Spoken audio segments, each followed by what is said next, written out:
नमस्कार,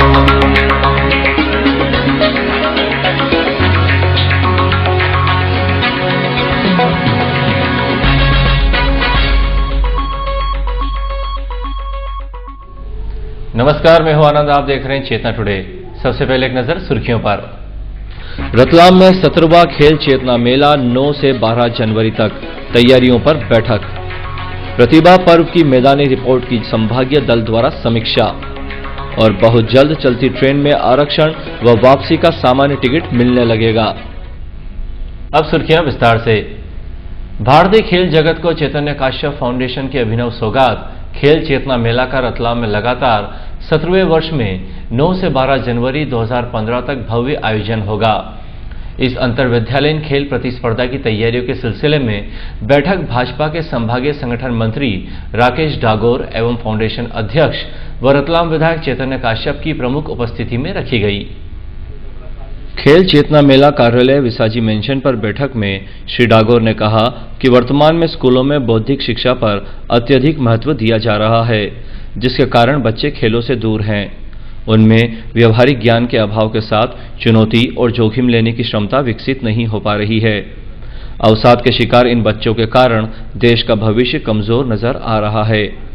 लेकिन खेल चेतना मेला इस समस्या के जड़ मूल से निराकरण हेतु कार्य कर रहा है। उन्होंने कहा, रतलाम, मंदसौर एवं नीमच जिले की प्रत्येक तहसील पर इसके आयोजन से बच्चों में खेलों के प्रति अभूतपूर्व जागृति तो स्कूल संचालकों एवं पालकों में जागरूकता आई है। चैतन्य काश्यप फाउंडेशन के ऐसे ही ठोस सुनियोजित प्रयासों से देश को सर्वश्रेष्ठ खिलाड़ी मिल रहे हैं।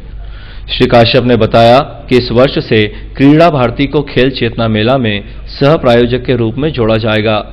उन्होंने बताया कि नई राष्ट्रीय खेल नीति निर्माण के लिए क्रीड़ा भारती की तरफ से केंद्रीय खेल मंत्री को हम सुझाव प्रतिवेदन सौंपेंगे। इस हेतु नगर से जुड़ी खेल हस्तियां मुझे सुझाव दे सकती हैं। उन्होंने कहा कि खेल चेतना मेला का उद्देश्य ही ज्यादा से ज्यादा खिलाड़ियों को खेल मैदान से जोड़ते हुए उनमें खेल चेतना जागृत करना है। यहां भाजपा जिलाध्यक्ष बजरंग पुरोहित एवं उपाध्यक्ष अशोक चौटाला उपस्थित थे। आरंभ में सचिव मुकेश जैन ने प्रतियोगिता के उद्देश्य एवं तैयारियों पर प्रकाश डाला। यहां खेल सलाहकार डॉक्टर गोपाल मजावदिया, जोश चाको ने भी संबोधित किया। सह सचिव अजीत छाबड़ा ने बताया कि सभी स्कूलों को प्रविष्टि प्रपत्र भेजे जा चुके हैं, जिन्हें स्कूल संचालक अंतिम तिथि तक अनिवार्य रूप से जमा करवा दें। यहां सभी 14 खेलों के खेल संयोजकों के साथ सामान्य समिति सदस्य उपस्थित थे। सप्ताह की शुरुआत के साथ शुरू हुआ सर्दी का सितम कभी रात में लोगों को कपकपाता रहा तो कभी दिन में लोगों को गर्म कपड़े में भी ठंड से राहत नहीं मिल पा रही है। शुक्रवार को दिन का तापमान फिर गिर गया। सोमवार से शुरू हुआ कड़ाके की सर्दी का दौर लगातार 5वें दिन भी जारी है। शुक्रवार को दिन का तापमान 23.6 डिग्री दर्ज हुआ, जिसमें गुरुवार के मुकाबले 1 डिग्री की फिर कमी आ गई। दिन में शीतलहर चलने और बादलों के छाए रहने से वातावरण में ठंडक रही। इसके विपरीत बीती रात तापमान में मात्र 0.5 डिग्री की बढ़ोतरी होने के बावजूद लोगों को कड़ाके की सर्दी से कोई राहत नहीं मिली। पिछले 3 दिनों से तापमान 6 डिग्री के इर्द गिर्द बना हुआ है। संत श्री देवकीनंदन दास जी महाराज ने कहा है कि विदेशियों ने हमारे सनातन धर्म का बहुत नुकसान किया है। हम आजाद होते हुए भी धर्म से दूर हो गए हैं। आज के मनुष्य को भगवान से भक्ति और प्रेम करना नहीं आता है। आज पाखंड सब पर हावी हो रहा है। त्रिवेणी के पावन तट पर सनातन धर्म सभा एवं महारुद्र यज्ञ समिति द्वारा आयोजित 61वें पंचकुंडात्मक महारुद्र यज्ञ के दौरान चल रही संगीतमय श्री राम कथा में संत श्री ने कहा कि विदेशियों ने हमारे देश को लूटा भी और हमारे पूर्वजों व ऋषियों के लिखे हस्तलिखित साहित्यों को भी जला दिया। मुगलों के शासन में 700 सालों तक हम पूजा पाठ नहीं कर सकते थे।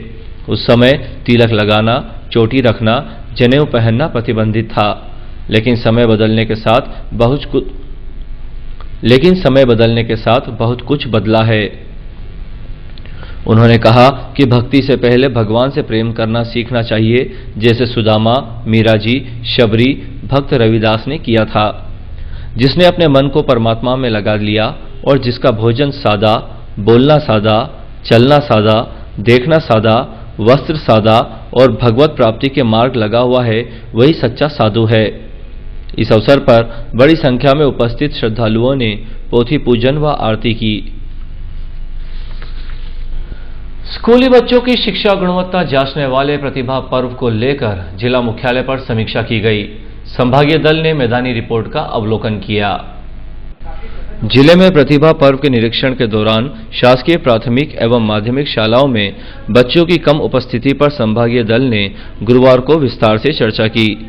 दल में उज्जैन शिक्षा महाविद्यालय के प्राचार्य के पांडेय ने कलेक्टोरेट सभाकक्ष में विकासखंड समन्वयक एवं जन शिक्षकों को लेकर जिला शिक्षा केंद्र और शिक्षा विभाग के अफसरों ने चर्चा की।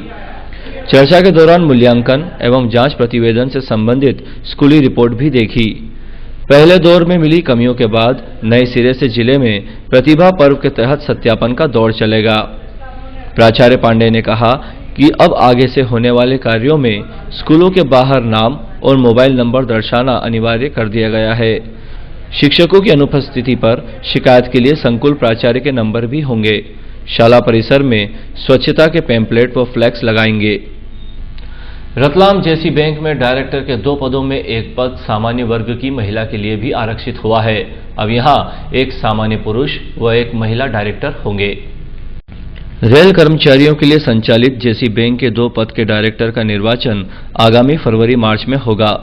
गुरुवार को पश्चिम रेलवे के मुख्य वाणिज्य प्रबंधक ए.के. श्रीवास्तव ने दोनों पदों के लिए एक पुरुष व एक महिला का पद सामान्य वर्ग के लिए आरक्षित घोषित किया है। मंडल के करीब 15,000 मतदाता 5 वर्ष के लिए 2 डायरेक्टर का निर्वाचन करते हैं। इस समय बैंक में प्रकाश व्यास व राकेश दुबे डायरेक्टर हैं। बैंक से जुड़े सूत्रों के अनुसार बैंक में वही व्यक्ति डायरेक्टर का चुनाव लड़ सकता है जिसकी रेलवे में कम से कम 6 वर्ष की सेवा अवधि शेष हो। रतलाम मंडल में रतलाम के अलावा खंडवा, महू, इंदौर, देवास, उज्जैन, नागदा, मेघनगर, दाहोद, सीहोर, बैरागढ़, नीमच, मंदसौर से जुड़े वह कर्मचारी मतदान करेंगे जो बैंक के अंशधारी हैं। निर्वाचन में वेस्टर्न रेलवे एम्प्लॉयज यूनियन व वेस्टर्न रेलवे मजदूर संघ के बीच महत्वपूर्ण मुकाबला होता है। आगामी दिनों में रेल यात्रियों को चलती ट्रेन में भी आरक्षण टिकट मिल सकेगा। इसके लिए विशेष प्रकार की मशीन का टीटीई उपयोग करेगा। आने वाले दिनों में अवंतिका, स्वर्ण मंदिर, पश्चिम एक्सप्रेस सहित 3 अन्य ट्रेनों में यात्रियों को सीट के लिए परेशान नहीं होना पड़ेगा। सीट की उपलब्धता होने पर चलती ट्रेन में ही टीटीई मशीन की सहायता से सामान्य टिकट को आरक्षित में बदल देगा। राजधानी एक्सप्रेस से पहले चरण की शुरुआत हुई है। वहीं रतलाम मंडल से गुजरने वाली आधा दर्जन ट्रेनों के यात्रियों को नए साल में इसका लाभ मिलेगा। साथ ही वापसी का सामान्य टिकट भी इस मशीन से मिल जाएगा। अब टीटीई चलती ट्रेन में टिकट जांच के अलावा यात्रियों की टिकट भी काट सकेंगे। इसके लिए रेलवे उन्हें हेड हेल्ड मशीन उपलब्ध करा रही है। फिलहाल राजधानी एक्सप्रेस में चलने वाले टीटीई को यह मशीन दी गई है। धीरे धीरे अन्य महत्वपूर्ण ट्रेनों में भी यह व्यवस्था उपलब्ध कराने की योजना है। इसकी खरीदारी के लिए बजट भी आवंटित कर दिया गया है। इसकी सूचना महाप्रबंधक स्तर के अधिकारियों को दे दी गई है।